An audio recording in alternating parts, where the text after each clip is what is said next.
Hello friends, I am Dushyant Nagpal. Welcome to our YouTube channel Santveer sir. Friends, जैसे कि आप सभी को पता होगा कि मुख्यमंत्री जी ने हमारे रीट 2022 के एग्ज़ाम की जो डेट है वो अनाउंस कर दी है और ये जुलाई के अंदर रखी गई है। तो फ्रेंड्स, हमारे पास बहुत ही अच्छा टाइम है 3 से 4 महीने का, जिसके अंदर हम हमारा जो सिलेबस है उसको अच्छी तरह से कवर कर सकते हैं। तो फ्रेंड्स, आप जो हमने जो टॉपिक स्टार्ट किए हैं उसको हम डेली अब कंटिन्यू करेंगे, ताकि जो हमारा जो सिलेबस है वो जल्दी से जल्दी पूरा हो और हम उसको रिवाइज भी कर सकें। तो फ्रेंड्स, आप सबसे पहले तो हमारा जो यूट्यूब चैनल है इसको ज़रूर सब्सक्राइब करें, और ताकि आपको जो हमारी वीडियोस हैं वो टाइम टू टाइम मिलती रहे आपको, ताकि उसके बाद जो नोटिफिकेशन आपको मिलता रहे। तो उसके लिए सबसे पहले आप हमारे चैनल को सब्सक्राइब जरूर कर दें और आप अपने फ्रेंड्स को भी ज़रूर बताएं। और इसके साथ भी आपको एक न्यूज़ और दे दूं कि जो हमारी ऐप है संतवीर सर के नाम से, वो भी आपको लॉन्च हो चुकी है, जिस पर बहुत सारे हमारे कोर्सेज हैं, जिसके अंदर आपको सेकंड ग्रेड का, फर्स्ट ग्रेड का, और जिसके अलावा जो हमारे लैंग्वेज के जो होती हैं, पंजाबी है, हिंदी है, उसके भी उस पर बहुत सारे कोर्सेज अवेलेबल हैं। तो आप जो भी अपने फ्रेंड्स को ज़रूर बताएं हमारी ऐप के बारे में। संतवीर सर के नाम से ही जो हमारा यूट्यूब चैनल का नाम है, उसी के नाम से ही हमारी ऐप लॉन्च की गई है, संतवीर सर के नाम से। तो फ्रेंड्स, जो आपको हमारे जो सब्जेक्ट के साथ हमें लैंग्वेज को भी हमें कवर करना पड़ता है, तो फ्रेंड्स उसके ऊपर जो कोर्सेज है वो अवेलेबल हैं, तो आप ज़रूर उस पर देखें एक बार। तो फ्रेंड्स, जो हमने लास्ट क्लास के अंदर जो हमारा टॉपिक स्टार्ट किया था, समतल दर्पण का स्टार्ट किया था, और हमने समतल दर्पण की जो प्रॉपर्टीज़ थी उसको पढ़ा था कि समतल दर्पण की किस प्रकार से प्रॉपर्टीज़ होती हैं और किस प्रकार से समतल दर्पण से हमारा प्रतिबिंब का निर्माण होता है, और किस प्रकार से जो समतल दर्पण से हमें एग्जाम में क्वेश्चन पूछे जाते हैं वो भी हमने डिस्कस किए थे। आज का जो हमारा टॉपिक है वो है गोलीय दर्पण, और गोलीय दर्पण के अंदर पहले पढ़ेंगे हम अवतल दर्पण और फिर उत्तल दर्पण, और उसमें जो एग्जाम के अंदर क्वेश्चन पूछे जाते हैं उन पर डिस्कस करेंगे। तो फ्रेंड्स, जो हमारा आज का टॉपिक है, पहले हम स्टार्ट करते हैं अवतल दर्पण को।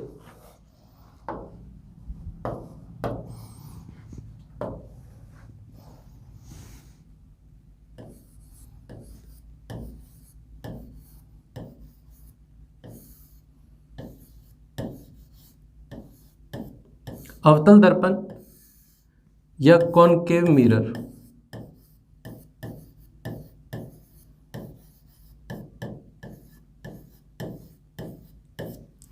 फ्रेंड्स, आपको एक चीज़ बता दूं कि जो हम अवतल दर्पण पढ़ेंगे, इसी के साथ जो हमारा लेंस का टॉपिक है वो भी कवर हो जाएगा, कि जो अवतल दर्पण की प्रॉपर्टीज़ होती हैं वही हमें उत्तल लेंस के अंदर देखने को मिलती हैं, और जब हम उत्तल दर्पण पढ़ेंगे तो वही हमारे अवतल लेंस के अंदर जो प्रॉपर्टीज़ होती हैं लगभग सेम सी होती हैं। कोई इस दर्पण के जो सूत्र वगैरह होते हैं उनके अंदर फ़र्क आता है, वो हम उस जब लेंस पढ़ेंगे तो हमें क्या हो जाएगा, बिल्कुल आसान हो जाएगा। उसके अंदर हमें कुछ एक्स्ट्रा टॉपिक नहीं पढ़ना पड़ेगा। तो अवतल दर्पण को अगर आपने अच्छे से समझ लिया तो आपका उत्तल लेंस कवर हो जाता है। अगर आपने उत्तल लेंस को, आपका उत्तल दर्पण हो गया, तो आपका जो अवतल लेंस होता है उसकी जो प्रॉपर्टीज़ होती हैं वो सारी क्लियर हो जाती हैं। तो आज हम जो अवतल दर्पण है इसका किस प्रकार से निर्माण होता है, सबसे पहले तो हम ये देखते हैं, फिर इसकी क्या प्रॉपर्टीज़ होती हैं और इसके क्या यूज़ होते हैं उसको देखेंगे।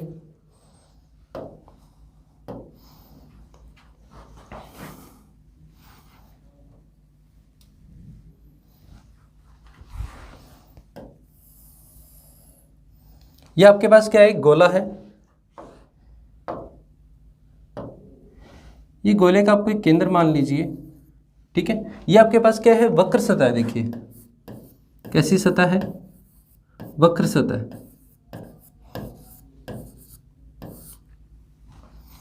आप ये इस वक्र सतह का देखिए, अगर हमें अवतल दर्पण का निर्माण करना है तो हम क्या करते हैं, देखिए इसका यहाँ से भाग लेते हैं, जिसको मैं थोड़ा पिंक कर रहा हूँ, थोड़ा जो डार्क कर रहा हूँ इससे। ये देखिए, अगर हम इसको इतना सा काट लें, इस गोले का ये भाग काट लें हम इसको,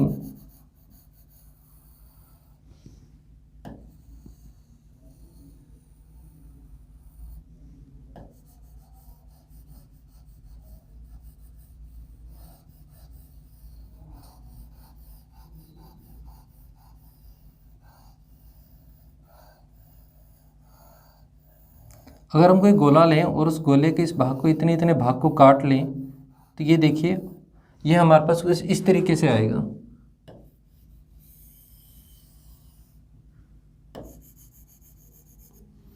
ये आपके पास एक, हमने इस गोले के इतने से भाग को क्या कर लिया, अलग कर लिया। अब ये देखिए आपके पास जैसे दर्पण था, हमने एक समतल दर्पण देखा था, ठीक है, वो क्या था, बिल्कुल एक स्ट्रेट था। अब हमने इसको देखिए कर्व सतह है, ठीक है। अगर हम कर्व सतह की क्या करते हैं, दो भाग है, एक ये अंदर का भाग और एक ये बाहर का भाग, ठीक है। अब हम क्या करते हैं कि अगर इसकी एक सतह पर क्या कर दी जाए, पॉलिश कर दी जाए। अब देखिए आप दोनों सतह, दो सतह हैं इसकी, ये बाहर का उभरा हुआ भाग, उभरा भाग, और ये अंदर का भाग है जो।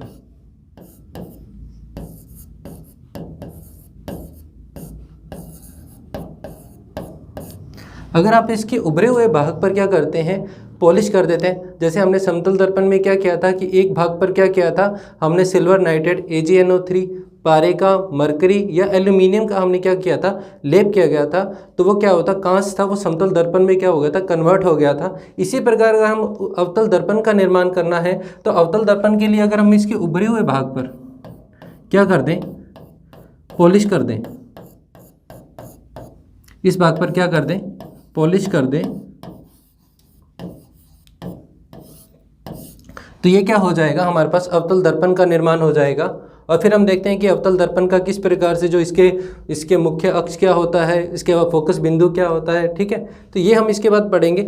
आपको सबसे पहले तो ये पता होना चाहिए कि अवतल दर्पण के अंदर क्या होता है कि अगर आप उभरे हुए भाग पर क्या करते हैं, पॉलिश करते हैं, उभरे भाग पर पॉलिश करते हैं, तो किसका निर्माण होगा, अवतल दर्पण का।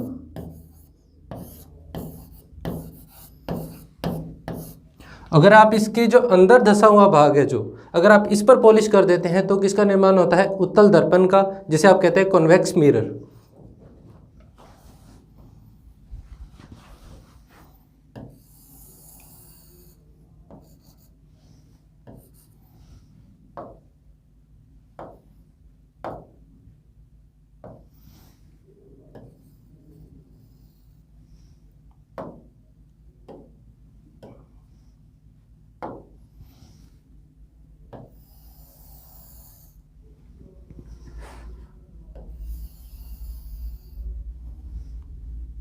इसे हम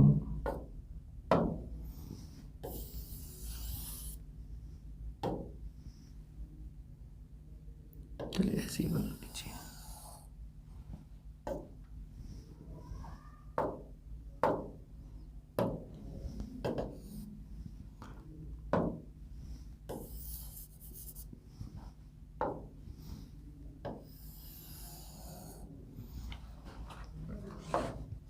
अगर हम इसके ये बाहर वाले भाग पर क्या करते हैं, पॉलिश कर देते हैं, ठीक है, तो ये किसका निर्माण हो जाता है, अवतल दर्पण का।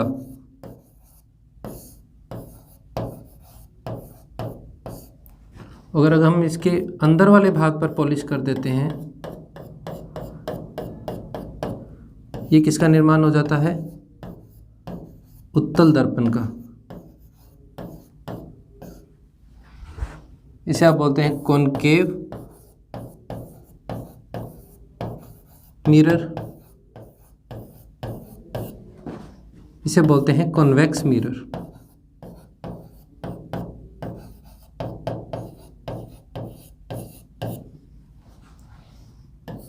लिख देता हूं मैं, सिल्वर नाइट्रेट,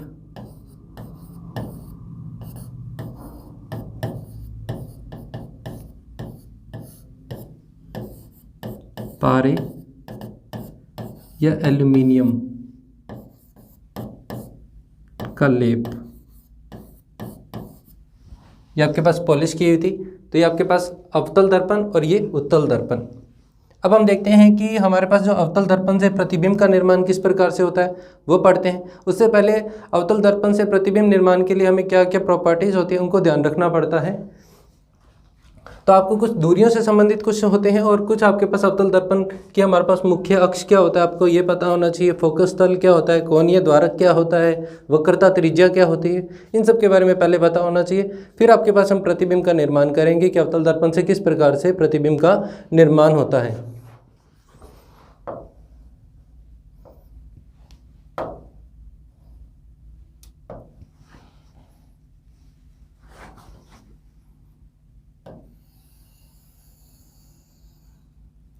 ये आपके पास अवतल दर्पण है,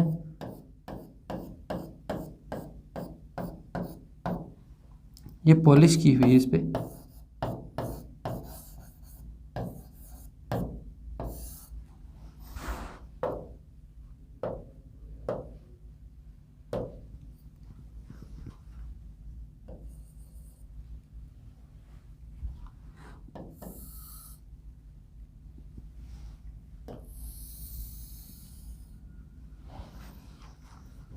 ये क्या है? अवतल दर्पण है। आप देखिए कि जब हमने इसको क्या माना था, ये पूरा गोला था, तो गोले का क्या होता है, कोई केंद्र होगा, उस केंद्र को क्या बोलते हैं, यहाँ पर हम मान लेते हैं, यहाँ मान लेते हैं।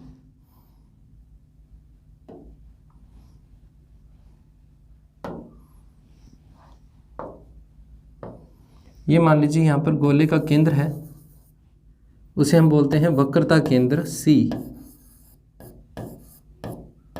वक्रता केंद्र सी। और जो आपके पास दर्पण का जो केंद्र होता है, ये आपका दर्पण का ये केंद्र हो गया, इसे बोलते हैं ध्रुव, और इसे दर्शाते हैं P से। आपके पास क्या होता है कि देखिए, जो दर्पण का जो बिल्कुल मिड पॉइंट होता है, बीच का बिंदु होता है, इसे बोलते हैं दर्पण का ध्रुव बिंदु P से।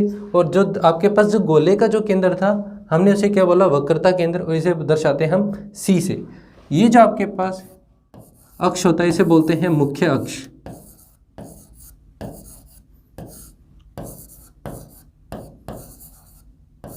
जो दर्पण के बिल्कुल बीचों बीच से गुजर रहा है, इसे क्या बोला जाता है, जो आप इसे ऐसे भी बोल सकते हैं, दर्पण के ध्रुव और वक्रता केंद्र को मिलाने वाला जो अक्ष होता है, उसे क्या बोलते हैं, मुख्य अक्ष बोलते हैं। अब आपके पास देखिए, हम इसे, ये आपको पहले तो पता होना चाहिए कि दर्पण का ध्रुव क्या है, वक्रता केंद्र क्या है, और मुख्य अक्ष क्या है।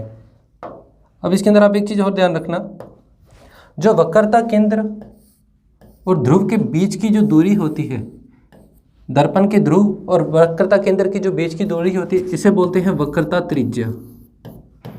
वक्रता त्रिज्या। अब आपके पास जो अवतल दर्पण होता है, जब इससे प्रतिबिंब का निर्माण होता है, तो अवतल दर्पण क्या करता है, जो समानांतर प्रकाश किरणें आती हैं उनको एक बिंदु पर फोकस करता है, और जिस बिंदु पर ये किरणें आके एक बिंदु पर मिलती हैं, उसे बोलते हैं फोकस बिंदु। यहाँ होता है लवक, जिसे F से दर्शाते हैं फोकस बिंदु।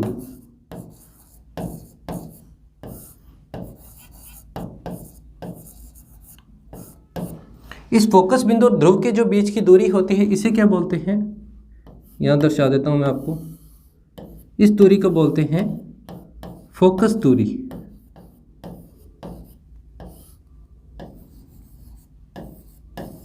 इसे आप स्मॉल f से दर्शाते हैं, और जो वक्रता त्रिज्या है, इसे हम r से दर्शा देते हैं। अब आप एक चीज नोट कीजिए कि जो वक्रता त्रिज्या है, वो फोकस दूरी की क्या होती है, दुगनी।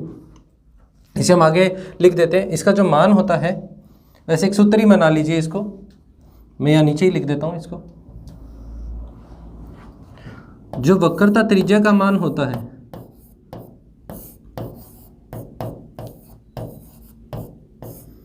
r, ये फोकस दूरी की क्या होती है, दुगनी, 2 इंटू फोकस दूरी।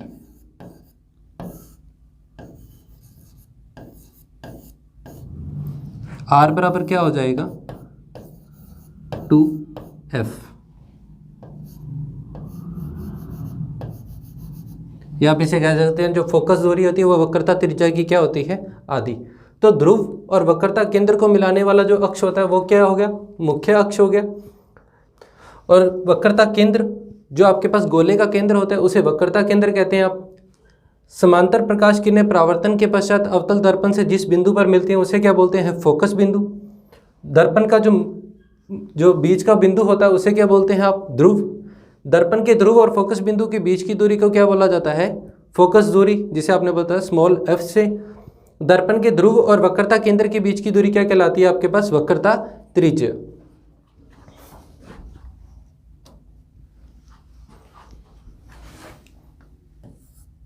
हमने यहाँ पे लिखा C, जिसे हमने किससे नाम दिया, वक्रता केंद्र से।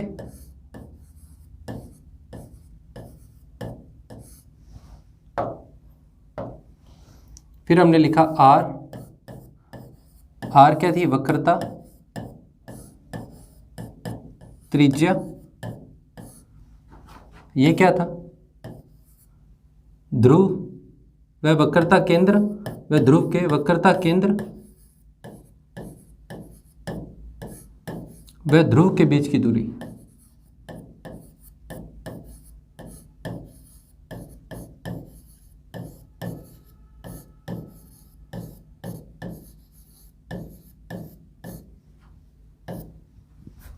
फिर हमने पढ़ा कैपिटल एफ, इसे हमने क्या बोला था, फोकस बिंदु।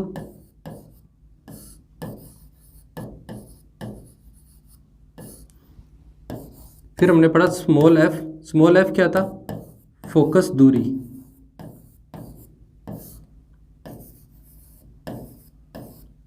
फोकस दूरी क्या थी, ध्रुव व फोकस बिंदु के बीच की दूरी।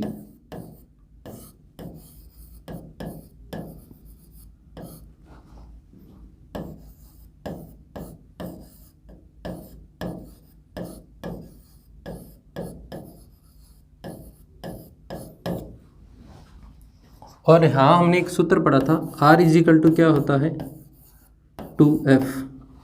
यहाँ से एक फॉर्मूला और बन जाता है, F बराबर क्या हो जाएगा, R अपॉन में 2, कि जो फोकस दूरी होती है वो वक्रता त्रिज्या की क्या होती है, आधी। इसको हम ऐसे भी लिख सकते हैं, हिंदी के अंदर लिखते हैं जैसे फोकस दूरी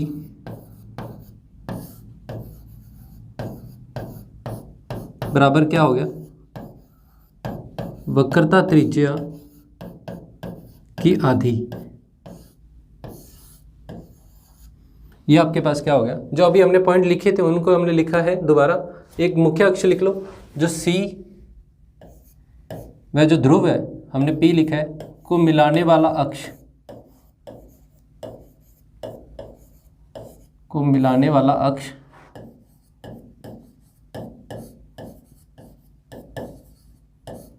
क्या था, वो मुख्य अक्ष।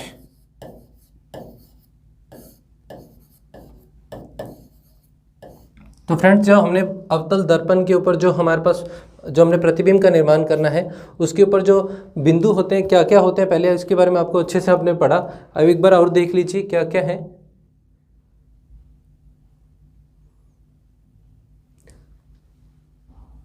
तो अवतल दर्पण का जो कॉनकेव मिरर होता है, इसका निर्माण हम किस प्रकार से करते हैं। आप कोई भी गोला लीजिए, उसके इस इतने से भाग को क्या कीजिए, आप कट कर लीजिए इस वक्र सतह को, ठीक है, वक्र भाग को आप कट कर लीजिए और उसकी एक भाग पर आप क्या कीजिए, पॉलिश कर दीजिए। उभरे हुए भाग पर पॉलिश करेंगे तो आपके पास अवतल दर्पण का निर्माण होगा। अगर अंदर धसे हुए भाग पर पॉलिश करेंगे तो आपके पास उत्तल दर्पण का निर्माण होगा। फिर हमने देखा कि आप किसका अगर अवतल दर्पण के निर्माण करने के लिए सिल्वर नाइट्रेट, पारे या एल्यूमिनियम का लेप कर दीजिए तो आपके पास जो कांच है वो किस में बदल जाएगा, दर्पण में बदल जाएगा। फिर हमने देखा कि जो अवतल दर्पण है उससे प्रतिबिंब निर्माण के लिए जो आपके पास बिंदु होते हैं वो क्या क्या होते हैं। जो दर्पण का बिल्कुल बीच का बिंदु होता है उसे क्या बोला जाता है, ध्रुव, ठीक है। और दर्पण से परावर्तन के पश्चात जो किरणें होती हैं वो आपके पास एक बिंदु पर इकट्ठी होती हैं, तो वो जिस बिंदु पर मिलती है उसे क्या बोलते हैं, फोकस बिंदु। जो गोले का केंद्र था उसे हमने क्या बोला, वक्रता केंद्र। और वक्रता केंद्र और ध्रुव को जो मिलाने वाला अक्ष है उसे क्या बोलते हैं हम, मुख्य अक्ष। फिर आता है जो वक्रता केंद्र और ध्रुव के बीच की दूरी है उसे आपने क्या बोला, वक्रता त्रिज्या। और फोकस दूरी, फोकस बिंदु और ध्रुव के जो बीच की दूरी होती है वो क्या होती है आपके पास, फोकस दूरी। हमेशा जितनी भी दूरियों का मान लिया जाता है वो हमेशा किससे लिया जाता है, इस ध्रुव से लिया जाता है।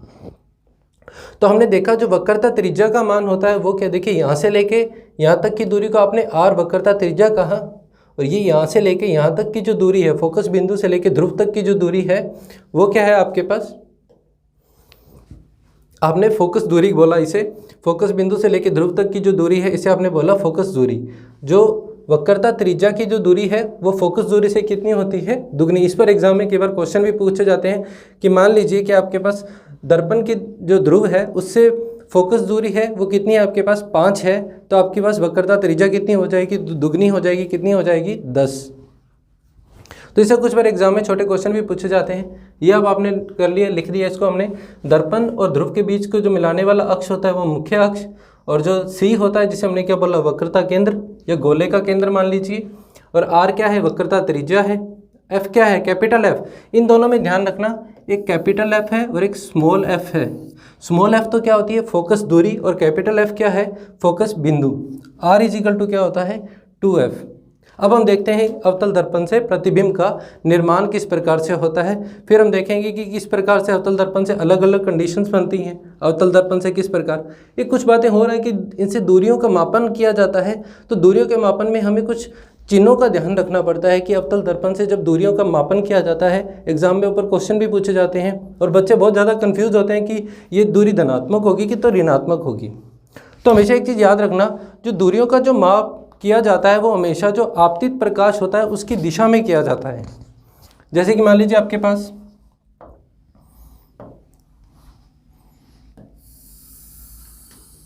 ये एक मुख्य अक्ष है, ये आपके पास दर्पण है, ये अवतल दर्पण है, ये पॉलिश की हुई है अवतल दर्पण। हमने इसके ऊपरी भाग पर पॉलिश कर ली थी, देखो किस प्रकार का दर्पण बन गया, अवतल दर्पण। अब आप ध्यान रखना, अब मान लीजिए अनंत बिंदु से आपके पास प्रकाश आ रहा है, आपतित प्रकाश की दिशा इस तरफ है, इस तरफ से प्रकाश आ रहा है आपके पास, आपतित प्रकाश।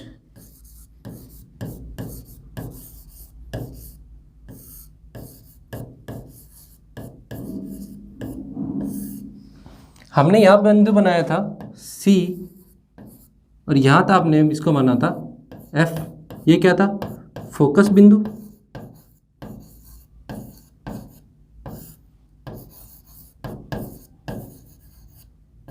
ये आपके पास था वक्रता केंद्र।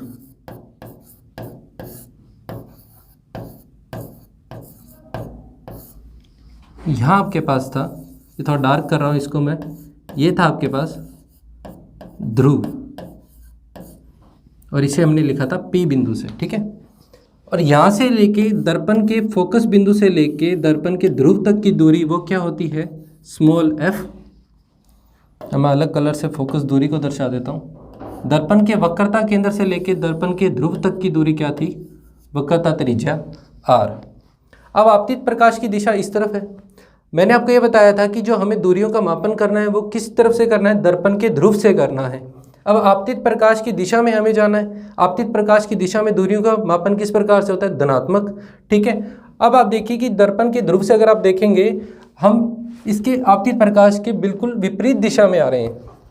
देखिए आपतित प्रकाश तो इस तरफ से आ रहा है ना, ठीक है, और आप दर्पण के ध्रुव से किस तरफ जा रहे हैं, फोकस बिंदु आप F को देखिए, आप इस तरफ जा रहे हैं, ठीक है। तो ये किस प्रकार से हुआ, ऋणात्मक हुआ ना, आपतित प्रकाश के विपरीत दिशा में जा रहे हैं। तो हमेशा ध्यान रखना, अवतल दर्पण के अंदर वक्रता त्रिज्या और फोकस दूरी कैसी होती है, ऋणात्मक ली जाती है।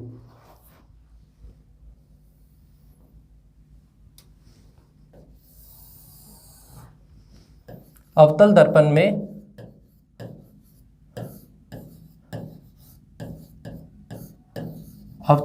में वक्रता त्रिज्या व फोकस दूरी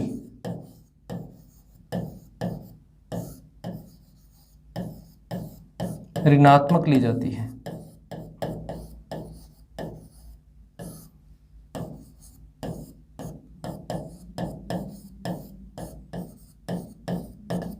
क्योंकि आपतित प्रकाश तो इस तरफ आ रहा था, हमने ध्रुव से चलना है फोकस बिंदु की ओर।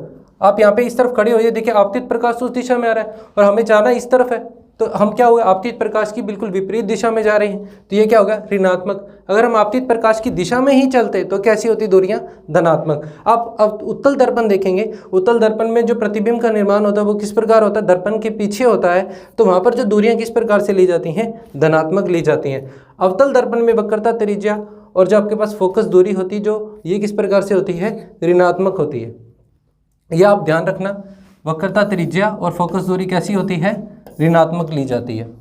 अब आपके पास एक चीज़ और होती है कि इसके अंदर क्या होता है कि जो अगर प्रतिबिंब का निर्माण हम देखेंगे, अलग अलग कंडीशंस बनाएंगे कि प्रतिबिंब किस जगह पर, कि अनंत पर रखते हैं तो प्रतिबिंब कहाँ बन रहा है, फोकस बिंदु पर रखते हैं तो प्रतिबिंब कहाँ बनेगा। तो इस प्रकार जो प्रतिबिंब का निर्माण होता है तो अलग अलग जगह पर अलग अलग प्रतिबिंब बनता है रखने पर।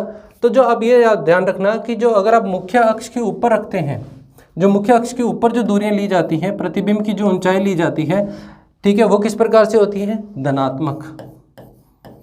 और मुख्य अक्ष के अगर नीचे प्रतिबिंब बन रहा है, ठीक है, उल्टा बनता है, तब दूरियां किस प्रकार से होती हैं, ऋणात्मक।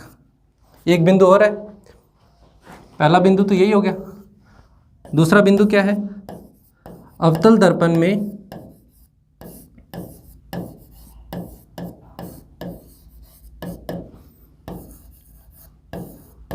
मुख्य अक्ष से ऊपर की ओर मापी गई दूरियां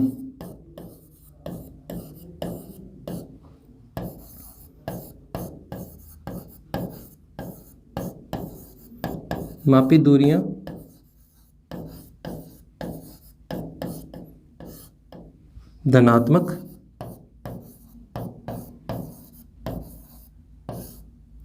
व मुख्य अक्ष से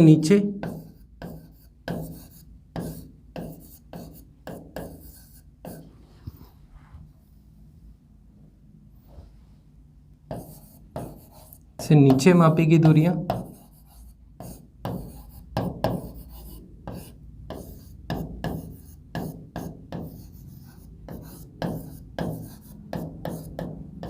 ऋणात्मक।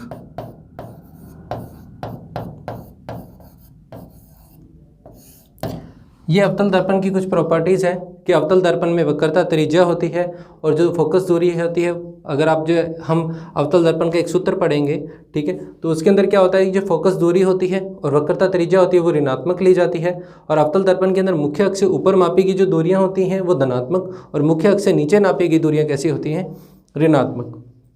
अब हम देखते हैं कि अवतल दर्पण से हम प्रतिबिंब का निर्माण करना सीखते हैं कि अवतल दर्पण से किस प्रकार से प्रतिबिंब का निर्माण होता है और किस प्रकार से जो हम अलग अलग कंडीशंस बनती हैं कि कहाँ पर हम किसी वस्तु को रखने पर प्रतिबिंब कहाँ पर छोटा और वास्तविक बनता है, और कहाँ पर क्या होता है कि कई बार वस्तु को रखने पर प्रतिबिंब आभासी और सीधा भी बनता है। ये अलग अलग कंडीशंस होते हैं, उनके बारे में हम देखते हैं।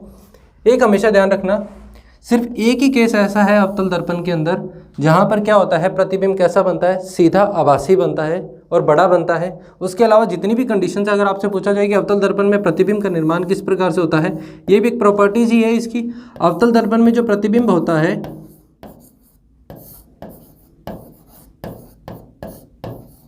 जो प्रतिबिंब बनता है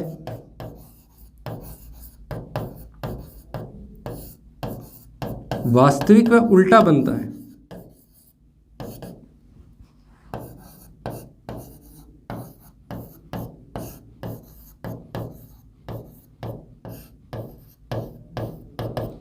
अब हम देखते हैं कि वास्तविक और उल्टा किस प्रकार से बनता है। इसके लिए हम देखते हैं,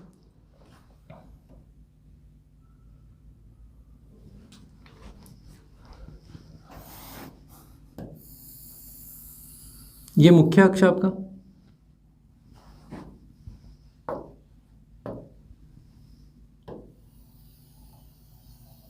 ये अवतल दर्पण,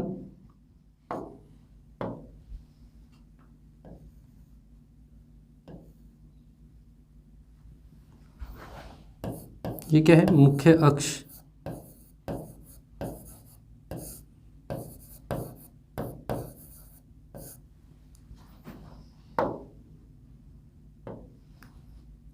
थोड़ा दूरी बना लेते हैं इसको। यहाँ आपके पास क्या होगा, सी वक्रता केंद्र,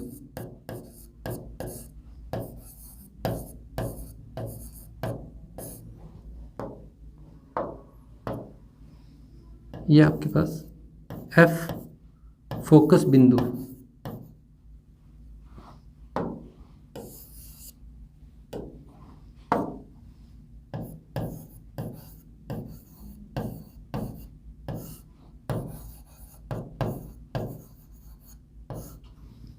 ये आप ध्रुव पी ध्रुव, ये अवतल दर्पण है।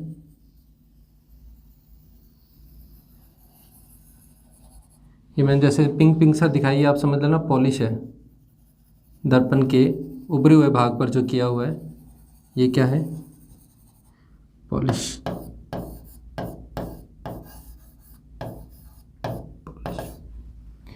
कौन सा मिरर है, कॉनकेव मिरर।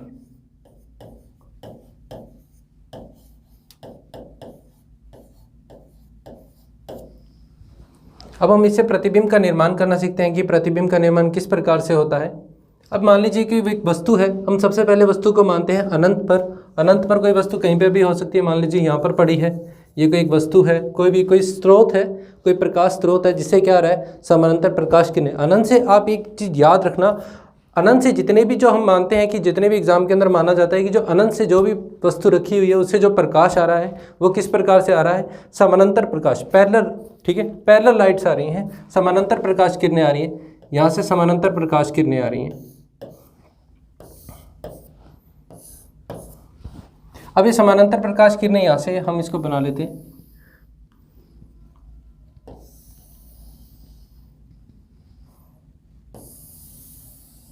ये समानांतर प्रकाश किरणें आ रही हैं, ठीक है। अब हमने परावर्तन के अंदर तीन चीजें पढ़ी थी कि तीन चीजें क्या थी कि एक तो परावर्तन कोण था, एक क्या था अभिलंब। अब इस बिंदु पर आप अभिलंब खींचिए, अगर आप अभिलंब खींचेंगे, अगर ये मान लीजिए कि कोई गोला है, गोले में से जो आप इस पर क्या खींचिए, एक स्पर्श रेखा खींचते हैं और गोले के केंद्र से स्पर्श रेखा पर जो वक्रता, स्पर्श रेखा के साथ जो दूरी होती है, ये जो आपके पास स्पर्श रेखा है, ये इसके साथ क्या होती है, लंबवत होती है। और ये क्या है आपके पास, केंद्र से परिधि तक की दूरी क्या होती है, त्रिज्या। अगर मैं यहाँ पर क्या, ये गोले का हमने क्या माना था, केंद्र था, इसी हमने क्या बोला था, वक्रता केंद्र। जो गोले का केंद्र था उसे हमने क्या बोला, वक्रता केंद्र। अगर यहाँ पर मैं अभिलंब खींचता हूँ तो वो कहाँ मिलेगा, यहाँ मिलेगा, ठीक है। इसके लिए आप देखिए, अगर आप अभिलंब खींचेंगे वो इस जगह जाके मिलेगा,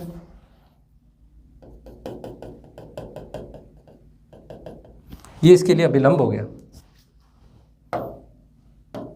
हमने पढ़ा था कि अवतल दर्पण से या परावर्तन की घटना में जो कोई प्रकाश किरण आती है वो परावर्तन के पश्चात अपने उसी माध्यम में लौट जाती है।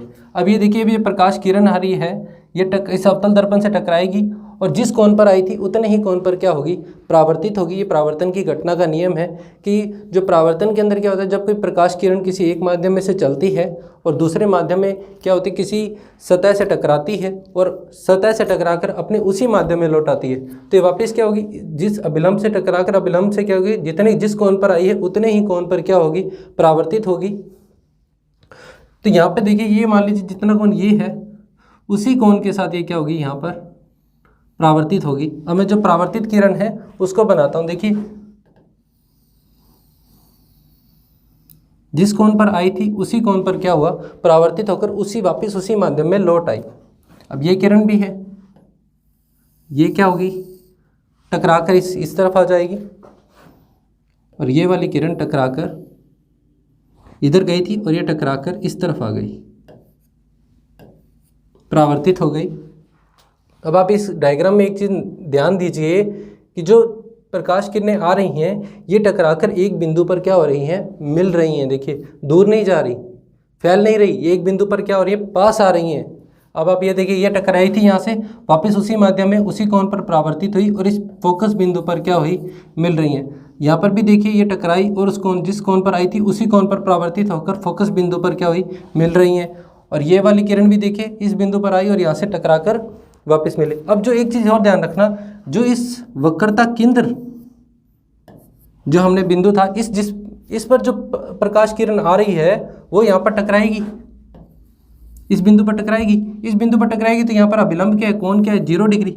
वापस इसी पथ पर क्या आएगी, लौट आएगी, तो वो भी कहाँ मिलेगी, इसी बिंदु पर मिलेगी ना। तो मैंने उसको अलग से बनाया नहीं है क्योंकि फिर ऐसे इकट्ठा एक डायग्राम के अंदर बहुत सारी किरणें हो जाएंगी, तो समझना अच्छा, एक डायग्राम भी अच्छा नहीं लगता और आपको समझने में भी दिक्कत आएगी। तो ये क्या है, 0 डिग्री कोण पर ही वापस है, तो वो अपने इसी पथ पर लौटेगी, तो मिलेगी तो इस फोकस बिंदु पर ही ना। तो ये क्या है, जो अवतल दर्पण होता है ये हमेशा क्या करता है, जो जितनी भी समांतर प्रकाश किरणें आ रही हैं उनको एक बिंदु पर फोकस करता है, और जिस बिंदु पर फोकस करता है उसे क्या बोलते हैं हम, फोकस बिंदु। ये मैंने आपको पहले भी बताया था अभी कि अवतल दर्पण में जो प्रतिबिंब होता है, अगर एक ही बिंदु पर इकट्ठी हो रही हैं सभी प्रकाश किरणें तो प्रतिबिंब कैसा बनेगा, वास्तविक प्रतिबिंब। अब आप एक चीज़ और देखिए बिंदु के जो प्रतिबिंब बन रहा है वस्तु का वो कितना छोटा सा ही बन रहा है। देखिए, एक बिंदुवत आकार का बन रहा है, वास्तविक प्रतिबिंब बिल्कुल छोटा सा बिंदुवत आकार का बनेगा, एक ही बिंदु पर फोकस हो रही है। तो अवतल दर्पण एक तो क्या करता है, जो समानांतर प्रकाश किरणें आ रही हैं उनको एक बिंदु पर फोकस करता है या अभिसरित करता है, मतलब एक बिंदु पर इकट्ठा करता है। और जो इसमें प्रतिबिंब किस प्रकार से बनता है, वास्तविक प्रतिबिंब बनता है। और वास्तविक प्रतिबिंब कैसा होता है, देखिए बिल्कुल छोटा सा और उल्टा बनेगा, यहाँ पर बिंदुवत आकार का बनेगा और बिल्कुल छोटा सा। अभी हमने पढ़ा कि जो वस्तु अनंत पर थी तो उस पर क्या प्रॉपर्टीज होती हैं अवतल दर्पण की, तो हम देख लेते हैं कि जो वस्तु अनंत पर थी तो समानांतर प्रकाश किरणें अवतल दर्पण से परावर्तन के पश्चात किसी एक बिंदु पर अभिसरित होती हैं। मतलब जो अवतल दर्पण होता है वो समानांतर प्रकाश किरणों को क्या करता है, किसी एक बिंदु पर इकट्ठा करता है, एक बिंदु पर पास में लेकर आता है, जिसे हमने क्या कहा, अभिसरित होती हैं। तो अभिसरित का मतलब क्या है, एक बिंदु पर पास लेके आना, एक बिंदु पर इकट्ठा करना। तो उस बिंदु को हमने नाम क्या दिया है, फोकस बिंदु। तो अवतल दर्पण से अभी हमने देखा जो प्रतिबिंब बन रहा था वो किस प्रकार का था, जब एक बिंदु पर आकर समांतर प्रकाश किरणें एक बिंदु पर आकर मिलती हैं, एक बिंदु पर मिलेंगी तो प्रतिबिंब किस प्रकार का बनेगा, वास्तविक प्रतिबिंब बनेगा। और वास्तविक प्रतिबिंब किस प्रकार का होता है, हमेशा उल्टा होता है। इसकी खासियत है, प्रॉपर्टीज ये है कि वास्तविक प्रतिबिंब कैसा होता है, उल्टा होता है। जैसे हमने पढ़ा था कि जो सीधा प्रतिबिंब होता है वो किस प्रकार से होता है, आभासी होता है। तो वास्तविक प्रतिबिंब किस प्रकार का होता है, उल्टा होता है। यह हमने किस पर देखा, जब वस्तु कहां पर थी, अनंत पर थी। अब हम उसके बाद देखते हैं कि अलग अलग प्रॉपर्टीज है हमारी। अब हम क्या करते हैं,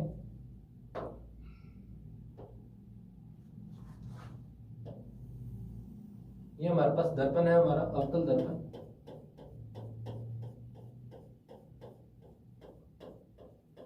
अब हमने सबसे पहले वस्तु को कहां रखा था, अनंत पर। यह हमारा क्या है, मुख्य अक्ष।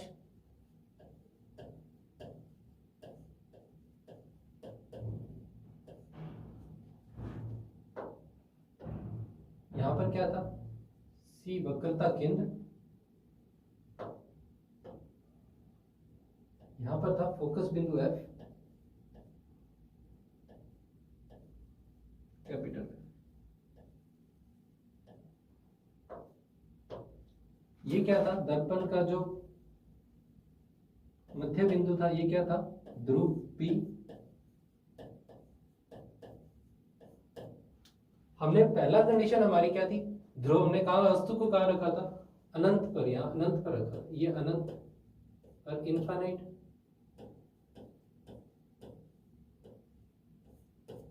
अब हम वस्तु को क्या करते हैं, वक्रता केंद्र और अनंत के बीच में रखते हैं। मान लीजिए आपकी वस्तु यहां पड़ी है। अब क्या होगा, जो आपके पास प्रतिबिंब का निर्माण होता है वो कहां पर होता है, सबसे पहले जो हमने फर्स्ट कंडीशन थी जब अनंत पर थी यहां पर, ठीक है, मान लीजिए इसे अनंत पर यहां दर्शा रहा हूं मैं। पहली कंडीशन ये थी आपके पास, तो आपके पास प्रतिबिंब बना था इस जगह पे 1 ठीक है, फोकस पर बना था। अब आपका देखिए, जैसे आप दर्पण के पास आते हैं प्रतिबिंब आपका क्या हो जाएगा, दर्पण से क्या हो जाएगा, दूर हो जाएगा। अब जब आपके पास प्रतिबिंब बनता है वो पिछली कंडीशन में आपके पास बना था, अनंत पर थी तो फोकस पर बना था और बिंदुवत आकार का बना था। अब आपके पास जो प्रतिबिंब बनेगा वो वक्रता केंद्र और फोकस के बीच मध्य बनेगा। ये कैसा होगा, ये भी कैसा होगा, वास्तविक, उल्टा और छोटा। मतलब बिंदुवत आकार का जो था उससे कुछ बड़ा बनेगा। ये आपके पास दूसरी कंडीशन है, ये 2 अब आपने क्या किया, तीसरी कंडीशन में हम क्या करते हैं, प्रतिबिंब के और पास आते हैं। हम क्या करते हैं, हमारी वस्तु को वक्रता केंद्र के ऊपर रख देते हैं। ये हमारी तीसरी कंडीशन है। अब जो प्रतिबिंब है वो हमारा वक्रता केंद्र पर ही बनता है, प्रतिबिंब बिल्कुल इसके ऊपर ही। और ये भी कैसा है, देखिए प्रतिबिंब उल्टा बनेगा, तो ये भी कैसा होगा, जो उल्टा प्रतिबिंब बनेगा वो भी कैसा होगा, वास्तविक, उल्टा और कैसा होगा, ये बराबर। बराबर का मतलब जो बिंब की वस्तु की ऊंचाई है उतनी ही प्रतिबिंब की ऊंचाई। यहां देखिए वस्तु बड़ी थी और प्रतिबिंब कैसा था, छोटा। जो अनंत पर थी तो बिल्कुल बिंदुवत आकार का, फिर जब हम अनंत से थोड़ा दर्पण के पास आए तो हमारा प्रतिबिंब कुछ बड़ा हुआ। जब हम वक्रता केंद्र पर आए तो हमारा प्रतिबिंब जो हुआ वो वक्रता केंद्र पर जो वस्तु की ऊंचाई थी उतना ही बना। तो मतलब वस्तु की जो प्रतिबिंब है उसकी ऊंचाई क्या है, देखिए बढ़ती जा रही है। अब हम जैसे ही क्या होंगे, इन दोनों के बीच में आएंगे, ये वक्रता केंद्र और फोकस के बीच में हम चौथी कंडीशन में, इसको हम अलग कलर से बना लेते हैं ताकि। अब आपकी चौथी कंडीशन में हम आए, वक्रता केंद्र और फोकस बिंदु के मध्य है, तो जो आपका प्रतिबिंब है वो अनंत और किसके बीच में बनेगा? वक्रता केंद्र के मध्य। ये क्या होगा? थोड़ा बड़ा और हो जाएगा। ये भी कैसा होगा? वास्तविक, उल्टा और बड़ा।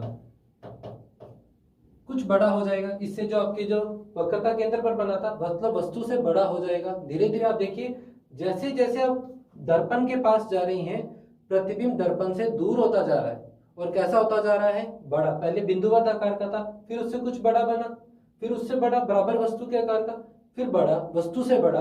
अब तीसरी कंडीशन में क्या होगा? आप किस पर आ गए? पांचवी कंडीशन में क्या होगा आपके पास? अब यहां आ गए फोकस बिंदु पर।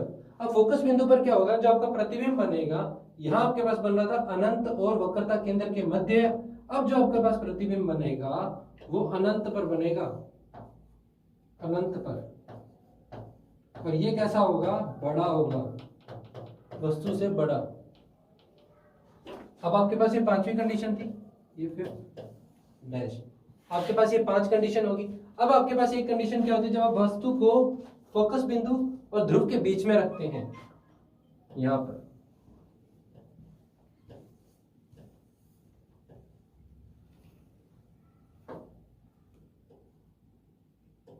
अब आपने क्या किया? फोकस बिंदु और ध्रुव के मध्य वस्तु को रखा। एकमात्र एक ऐसा केस है, ये छठा केस आप याद रखना, जो 6 नंबर वाला केस है जो हमारा, ये एकमात्र ऐसा केस है जो हमारा प्रतिबिंब है वो दर्पण के पीछे बनेगा। दर्पण के पीछे बनेगा तो मतलब जो हमारे पास समानांतर प्रकाश किरणें हैं वो किसी बिंदु से हमें उनको, अब जब परावर्तित होंगी तो उनको हमें पीछे से किसी बिंदु से आती हुई प्रतीत होंगी। वो किसी एक बिंदु पर मिलेंगी नहीं, क्योंकि दर्पण के पीछे मिल रहा है। तो मतलब हम उनको जब परावर्तित प्रकाश किरणों को पीछे की ओर बढ़ाएंगे तो वो क्या होंगे? फैल जाएंगी, फैलेंगी तो वो हम पीछे की ओर बढ़ाएंगे दर्पण के पीछे की तरफ, तो हमें ऐसे लगेगा दर्पण के पीछे किसी बिंदु पर वो मिल रही है, प्रतीत हो रही है। जब वो मिलती प्रतीत होंगी तो मतलब प्रतिबिंब तो कैसा है? वो आभासी है। और आभासी प्रतिबिंब हमेशा कैसा होता है? सीधा होता है। ये हमने समतल दर्पण में भी पढ़ा था कि जो प्रतिबिंब आभासी होगा वो कैसा होगा? सीधा होगा। या सीधा प्रतिबिंब हमेशा कैसा होगा? आभासी होगा। तो ये 2 प्रॉपर्टीज। वास्तविक प्रतिबिंब कैसे होते हैं? उल्टे। आपने ये 5 कंडीशन में देखिए, पहली अनंत पर थी, दूसरी आपके पास अनंत और वक्रता केंद्र के मध्य है, तीसरी आपके पास वक्रता केंद्र के ऊपर, चौथी आपके पास वक्रता केंद्र और फोकस बिंदु के मध्य है, और पांचवी आपके पास फोकस बिंदु पर। यहां तक जो 5 केस थे, ये 5 केस, यहां पर प्रतिबिंब कैसा था? वास्तविक, उल्टा और कैसा था? इसकी मतलब लंबाई थी वो धीरे धीरे क्या हो रही थी? बढ़ रही थी। एक छठा केस ये जो है, इसमें प्रतिबिंब कैसा होगा? सीधा, आभासी और बड़ा। एक ध्यान रखना, दर्पण के पीछे।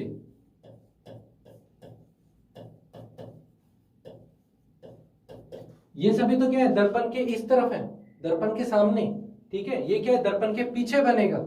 अब आपके पास एक और क्या कंडीशन होती है? ध्रुव पर आप वस्तु को रख दो, तो ध्रुव पर रखोगे वो भी ध्रुव पर ही बन जाएगा। यहाँ पर मान लीजिए वस्तु यहाँ रख दी हमने, 7वां केस, तो जो इसका प्रतिबिंब होगा वो ध्रुव पर ही बनेगा। हो सकता है दर्पण के थोड़ा सा पीछे चला जाए, परंतु ध्रुव पर ही बनता है। ये इतना एग्जाम में पूछा नहीं जाता ध्रुव वाला केस। इन 6 केस तक ही आज तक एग्जाम में पूछा गया, इससे ऊपर कभी नहीं पूछा गया। तो ये हमारे पास जो अवतल दर्पण के जो 7 केस हैं ये हमने पढ़े हैं। इस पर हम देख लेते हैं अभी तक जो हमने पढ़ा है।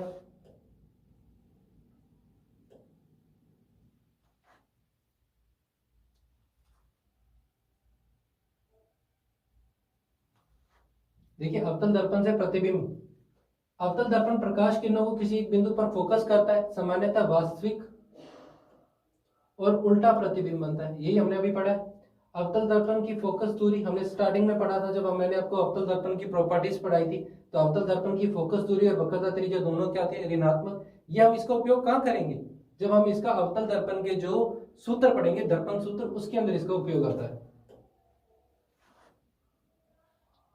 फिर अवतल दर्पण के उपयोग, ये आप जरूर ध्यान रखना, अवतल दर्पण के क्या उपयोग होते हैं। एग्जाम के अंदर इसमें बहुत ज्यादा क्वेश्चन पूछे जाते हैं कि शेविंग या मेकअप वाले जो दर्पण होते हैं उसमें किस प्रकार का दर्पण लगा होता है। सामान्यतः बच्चे सोचते हैं कि जो हम जब किसी दुकान पर जाते हैं तो वहां पर देखते हैं कि वो सोचते हैं कि समतल दर्पण है, ठीक है। जो कि समतल दर्पण नहीं है तो वो कौन सा होता है? अवतल दर्पण का उपयोग किया जाता है, क्योंकि उसमें उसको प्रतिबिंब क्या होता है? थोड़ा बड़ा दिखाई देता है।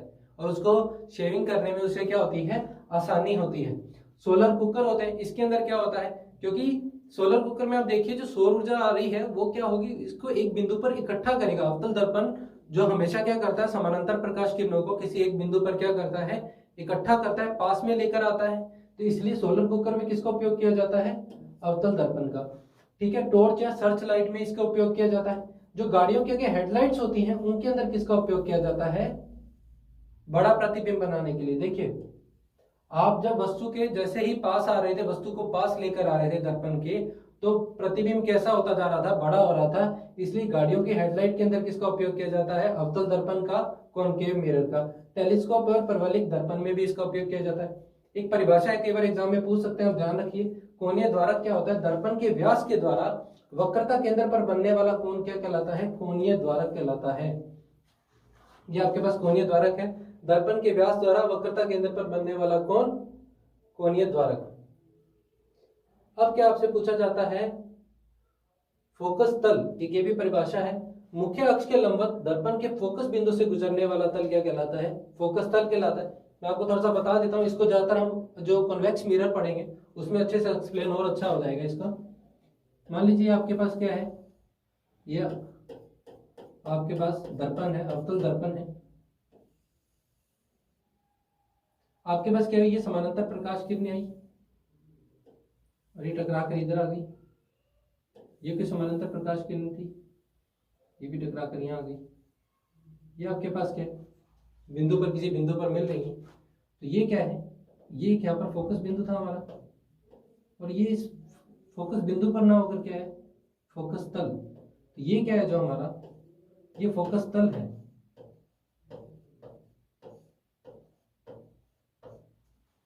मुख्य अक्ष के लंबवत है, ये देखिए मुख्य अक्ष के, ये जो हमारा मुख्य अक्ष था इसके क्या है, लंबवत, ये मुख्य अक्ष है, इसके तो क्या है, लंबवत। और फोकस बिंदु से गुजरने वाला जो तल है ये क्या है हमारे पास, फोकस तल कहलाता है। अब अवतल दर्पण से प्रतिबिंब निर्माण हमने सीख चुके हैं। अब देखिए जो मैंने अभी अब तक आपको पढ़ाया, ये देखिए कि अनंत पर जब होता है तो प्रतिबिंब हमने देखा था कहाँ बन रहा था, फोकस पर बन रहा था। और कैसा है, उल्टा, वास्तविक और बिंदुवत आकार का, बिल्कुल छोटा सा बिंदुवत आकार का, जो हमारी फर्स्ट कंडीशन हमने पढ़ी थी। फिर हम वस्तु को कहाँ लाए थे, अनंत और वक्रता केंद्र के मध्य। तो जो हमारे पास प्रतिबिंब था वो हमारा फोकस और जो हमारा वक्रता केंद्र उसके मध्य था। उल्टा, वास्तविक और छोटा, मतलब इससे कुछ बिंदुवत आकार से कुछ बड़ा। उसके बाद आपने कहा था वक्रता केंद्र पर, तो प्रतिबिंब बना वक्रता केंद्र पर, उल्टा, वास्तविक और बराबर। फिर आया हम वक्रता केंद्र और फोकस के मध्य, तो वक्रता केंद्र से अनंत, उल्टा, वास्तविक और बड़ा। ठीक है, देखिए आप दर्पण के, देखिए यहाँ देखिए आप अनंत पर थे, फिर आप दर्पण के पास आए, फिर आप वक्रता केंद्र पर आए, अब आप फोकस बिंदु पर, वक्रता केंद्र और फोकस बिंदु के बीच में आ गए। तो अब देखिए दर्पण के आप पास जा रहे हैं और प्रतिबिंब दर्पण से क्या हो रहा है, दूर जा रहा है और बड़ा हो रहा है। और इन सभी कंडीशन में देखिए क्या है, वास्तविक, उल्टा। तो वास्तविक प्रतिबिंब किस प्रकार के होते हैं, उल्टे। यहाँ देखिए जैसे आप दर्पण के पास जा रहे हैं प्रतिबिंब कैसा होता जा रहा है, बड़ा होता जा रहा है। फिर आप देखिए फोकस पर आए, क्या था, फोकस पर क्या था कि अनंत पर था, अनंत पर क्या है, उल्टा, वास्तविक और बहुत बड़ा। यहाँ बहुत बड़ा आवर्धित है, ये आवर्धित नहीं है, आवर्धित, आवर्धित, आवर्धित मतलब बड़ा होता जा रहा है आपका प्रतिबिंब। फिर आप क्या है, फोकस बिंदु और आपके पास ध्रुव के मध्य, तब दर्पण के पीछे कैसा होता है, आभासी, सीधा और बड़ा, क्योंकि वहां से हमें वस्तुएं जो प्रकाश किरणें आती हुई प्रतीत हो रही हैं परावर्तित होकर, इसलिए। तो जब आती ही प्रतीत हो रही हैं तो मतलब वो एक जगह मिल तो नहीं रही, हमें प्रतीत ऐसा लग रहा है कि कहीं बिंदु से किसी एक बिंदु पर मिल सकती हैं, तो इसलिए वो कैसा प्रतिबिंब है, आभासी। और आभासी कैसा होता है, हमेशा सीधा, और ये कैसा बनेगा, बड़ा। और एक आपके पास लास्ट केस है, कौन सा, जब वस्तु ध्रुव पर होती है तब आपका जो प्रतिबिंब बनता है वो ध्रुव पर ही बनता है, दर्पण के पीछे बनेगा। और ये भी कैसा होता है, ध्रुव पर ही बनेगा, समान, आभासी और सीधा। ये आपसे ज्यादा जो 7वां केस है पूछा नहीं जाता अभी तक एग्जाम में, परंतु आप अपने नॉलेज के लिए जरूर ध्यान रखें। तो फ्रेंड्स, जो आज की क्लास में हमारा जो अवतल दर्पण का टॉपिक था ये कंप्लीट हो चुका है। नेक्स्ट क्लास में हम उत्तल दर्पण के बारे में पढ़ेंगे कि उत्तल दर्पण क्या है और उसकी क्या प्रॉपर्टीज है। आज हमने अवतल दर्पण को हमारा जो भी प्रॉपर्टीज एग्जाम के अंदर पूछी जाती हैं वो सारी कंप्लीट हो चुकी हैं। तो friends, thank you so much. आप हमसे जुड़े रहने के लिए आप हमारे चैनल को जरूर सब्सक्राइब जरूर करें, ताकि जो आपको नेक्स्ट वीडियो है वो टाइम टू टाइम मिलती रहे, उनका नोटिफिकेशन आपको मिलता रहे। तो फ्रेंड्स, आप अपने फ्रेंड्स को भी बताइए ताकि वो भी आपसे ज़्यादा से ज़्यादा जुड़ें, ताकि उनको भी और नॉलेज मिलती रहे। Thank you so much. Have a nice day.